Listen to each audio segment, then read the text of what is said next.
کہ اگر آپ چاہتے ہیں کہ آپ اپنے حصے کی شمع روشن کریں، دیا روشن کریں، تو پھر آپ اپنے اندر چھپے ہوئے شہین کو تلاش کرنا پڑے گا.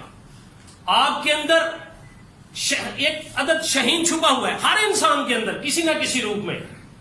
جسٹ اسے جلا بخشنے کی دیر ہے، جسٹ اسے ڈھونڈنے کی دیر ہے. ایک گاؤں میں ایک مسافر گیا، جا کے دیکھا اس کی گاڑی کا ٹائر پنچر ہو گیا.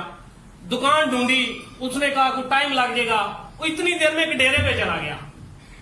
ٹھنڈی گنی چھاؤں کے نیچے بیٹھے ہوئے بزرگ، ان کے پاس وہ بندہ چلا گیا. اس نے پوچھا کیا معاملہ ہے؟ انہوں نے بتایا بزرگوں میری گاڑی خراب ہو گئی ہے، میں تھوڑی دیر ریسٹ کرنا چاہتا ہوں. انہوں نے بیٹھ جاؤ. انہوں نے دیکھا کیا کہ ادھر ڈیرے پہ ایک مرغی ہے، اس کے ساتھ چوزے ہیں تھوڑے سے، اور چوزوں کے ساتھ شہین کا ایک بچہ جو ہے نا وہ بھی دانے چن رہا ہے، مرغی کے پیچھے پیچھے بچوں کے ساتھ ملا ہوا ہے. تو بڑا تعجب ہوا اس شخص کو. اس نے کہا بابا جی یہ کیا ماجرا ہے؟ مرغی کے بچوں میں شہین کا بچہ، یہ کیسے پاسبل؟ تو بابا جی نے بتایا کہ میں ایک دفعہ کہیں سفر پہ جا رہا تھا، پہاڑ کے اوپر سے یہ گرا ہے شہین کا بچہ. تو میں نے ترس آیا میرے دل میں، میں نے اٹھا کے لے آؤں تو اس مرغی کے بچوں میں چھوڑ دیا.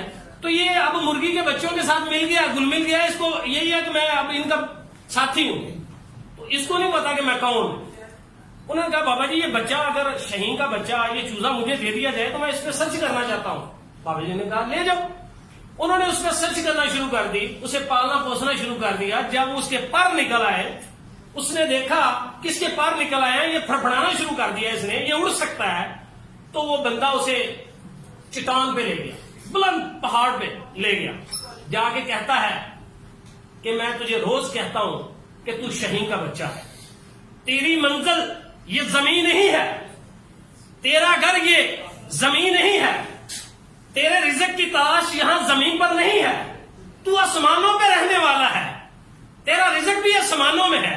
تو اپنے آپ کو پہچان لے، یا آج میں تجھے اس پہاڑ سے نیچے پھینکنے لگا ہوں، یا مر جا یا اپنی پہچان کر لے. اس نے اسے پہاڑ کے اوپر سے پھینک دیا تو اس نے آنکھیں بند کی اور پر بند کر لیا اور نیچے آنا شروع ہو گیا.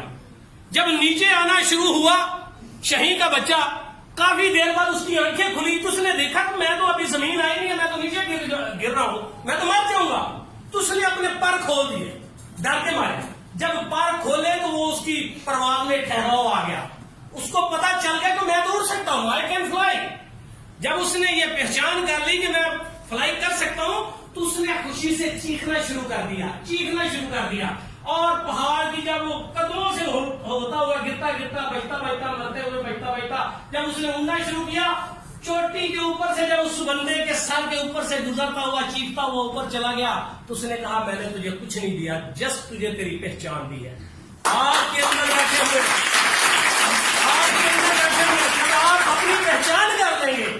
سب لوگ ہم اپنی جگہ، آپ اسٹوڈنٹ اپنی جگہ، ٹیچر اپنی جگہ، اپنے اندر کے چھپے ہوئے شہین کو تلاش کر لیں گے تو مجھے نظر آ رہا ہے یہاں بیٹھا عزیز بٹی شہید بھی نظر آ رہا ہے، طارق بن زیاد کا جانشی بھی نظر آ رہا ہے، عرفہ کریم بھی نظر آ رہی ہے جس کے نام پہ آئی ٹی ٹاور بن گیا، مجھے ملالہ یوسف زئی بھی نظر آ رہی ہے، مجھے عائشہ فروخ پہلی فائٹر پائلٹ بیٹی بھی نظر آ رہی ہے، مجھے جناب اور رافعہ نسیم بیگ پاکستان کی پہلی ڈسپوزل اسکواڈ کی لیڈر بھی نظر آ رہی ہے. جب آپ اپنا کردار ادا کریں گے تو مجھے جناب محمد بن قاسم کا جانشی بھی نظر آ رہا ہے. بس ہمیں تلاش ہے اپنے آپ کو پہچاننے کی، ایک ایسے لیڈر کی، ایک ایسے یعنی کہ اپنے آپ کی پہچان کرنے کی اس سہارے کی ضرورت ہے. آپ اپنے آپ کو پہچانیں کہ میں کہاں کھڑا ہوں. میں کہتا ہوں اتنی احادیث بیان کی، اتنی قرآن کی آیتیں پڑھی آپ نے، میں ان کا مختصر نچوڑ نکال دیتا ہوں کہ مصور کھینچ وہ نقشہ جس میں اتنی صفائی ہو، ادھر فرمان محمد ہو، ادھر گردن جھکائی ہو.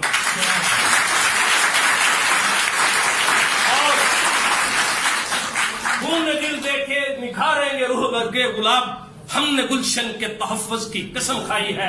جب آپ اپنا کردار ادا کر دیں گے، آپ اپنے اندر کی، آپ کا ظاہر اور باطن کی صفائی جب ہو جائے گی تو یقین کریں ہمارے گھر بھی صاف ہو جائیں گے، ہمارے لباس بھی صاف ہو جائیں گے، ہمارا اٹھنا بیٹھنا بھی ٹھیک ہو جائے گا، ہمارا روڈ پہ ٹریفک کا ڈسپلن بھی ٹھیک ہو جائے گا.